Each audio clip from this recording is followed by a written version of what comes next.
Halo pemirsa Albiruni ID, kembali lagi di channel Albiruni ID. Peta geopolitik dan geostrategis Indo-Pasifik, khususnya Asia Tenggara, tiba-tiba menjadi hiruk-pikuk dengan diumumkannya deklarasi aliansi AUKUS di Australia. Secara BMKG, deklarasi ini jauh dari ramalan, perkiraan, dan prediksi banyak negara, termasuk kalangan intelijen. Bahkan Perancis, yang bertetangga dengan Inggris, tidak mendengar kabar bisik-bisik tetangga soal AUKUS ini sebelum dideklarasikan.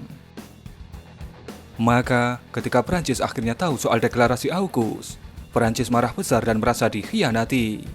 Pasalnya, AUKUS punya program prioritas berskala besar dengan membangun 8 kapal selam bertenaga nuklir untuk Australia, sekaligus membatalkan kontrak pesanan 12 kapal selam konvensional dari Perancis. Dikira panas sampai petang, ternyata hujan di tengah hari. Begitu kira-kira peribahasanya. Maka, wajah Presiden Emmanuel Macron murka, lalu menarik pulang dubesnya dari Canberra dan Washington. Bayangkan, kontrak alutsista senilai 50 miliar dolar hangus begitu saja.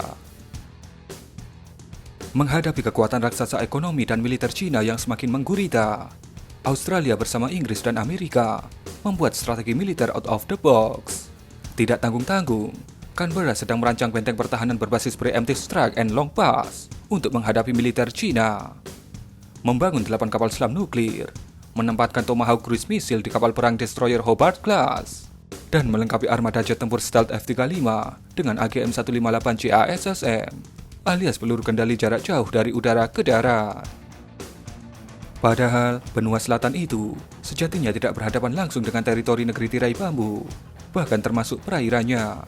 Juga klaim Nine Days lainnya Cina di Laut Cina Selatan tidak menyentuh teritori Australia. Masih ada rumah besar bernama Indonesia di depannya. Juga ada Malaysia, Filipina, dan Vietnam. Kemudian, sudah berjalan pula aliansi kuat 4 negara, yaitu Amerika, Jepang, Australia, dan India untuk mengurung Cina. Maka, menurut pandangan kita, AUKUS ini lebih pada menyebut Australia rela berkorban untuk menguatkan kepentingan supremasi dan hegemoni abang sepupunya, yaitu Paman Sam terhadap Cina. Seperti permainan sepak bola, Australia yang berada jauh di belakang garis tengah lapangan sedang menyiapkan modal tendangan jarak jauh, long passing langsung ke tiang gawang lawan. Serangan jarak jauh dengan peluru kendali balistik dan kapal selam nuklir menusuk ke jantung pertahanan lawan. 3 sekutu bersaudara, Amerika, Inggris, dan Australia, tidak bisa berharap banyak kepada Indonesia, Malaysia, Vietnam, dan Filipina untuk menghadapi Cina. Mereka tahu negara-negara itu tidak ada apa-apanya jika dibandingkan dengan kekuatan Cina. Padahal, keempat negara ASEAN ini merupakan bumper terdepan dan berhadapan langsung dengan Cina di Nine Days Line.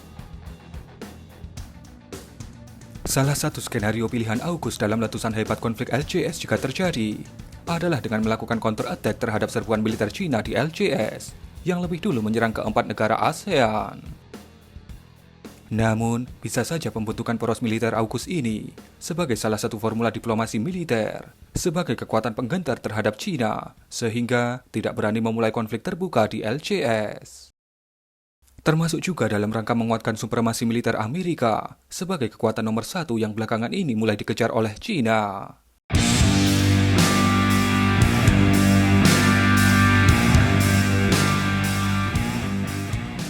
Kita ketahui bersama, saat ini antara Amerika dan Cina telah terjadi kejar-mengejar ranking strategis untuk menjadi kekuatan ekonomi terbesar pertama di dunia.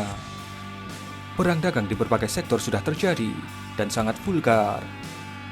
Para analis ekonomi dunia memprediksi bahwa dalam 5 tahun ke depan kekuatan ekonomi Cina akan menggeser posisi Amerika.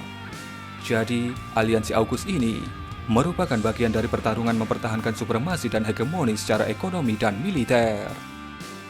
Karena pasti omong kosong, ekonomi bisa tumbuh besar tanpa di-backing oleh militer yang kuat. Pergaulan internasional itu keras. Jika Anda punya toko yang besar dan ramai, maka Anda harus punya backingan yang kuat agar semuanya aman terkendali. Bagi Indonesia, aliansi militer segitiga AUKUS yang berbasis di Australia membuat kebijakan militer Jakarta yang selama ini fokus konsentrasi ke utara harus membagi dan mewaspadai kekuatan besar di selatan. Sudah kita ketahui, ada ribuan marinir Amerika di Darwin, Australia, termasuk infrastruktur pangkalan angkatan laut dan angkatan udara, serta radar over the horizon. Amerika juga punya pangkalan militer di Cocos Samudra Hindia, di selatan Bengkulu. Kelahiran AUKUS dianggap Jakarta sebagai pemicu semakin panasnya suasana konflik di kawasan LCS dan perlombaan penguatan militer, dan palagan konflik ada di halaman rumah ASEAN. Mengapa harus mewaspadai selatan? Karena skenario long pass atau serangan jarak jauh dengan peluru kendali balistik, termasuk pengerahan jet tempur siluman F-35, pasti akan melewati Pulau Jawa, jantungnya Indonesia. Termasuk rute kapal selamnya, pasti akan melewati Alki 1 dan 2. Wajar kalau Jakarta gerah dengan aliansi militer segitiga AUKUS. Apalagi secara historis, model komunikasi Canberra terhadap Jakarta tidak mengedepankan dialog kesetaraan sebagai bagian dari kualitas komunikasi diplomasi cerdas bermartabat. Sekelas Perancis saja bisa dikhianati, apalagi kita. Insiden penyadapan percakapan Presiden SBY salah satunya, kemudian Timor Timur salah duanya. Belajarlah dari pengalaman. Ini kita sedang mengelola negara untuk anak cucu kita, bukan hanya untuk hari ini dan besok saja.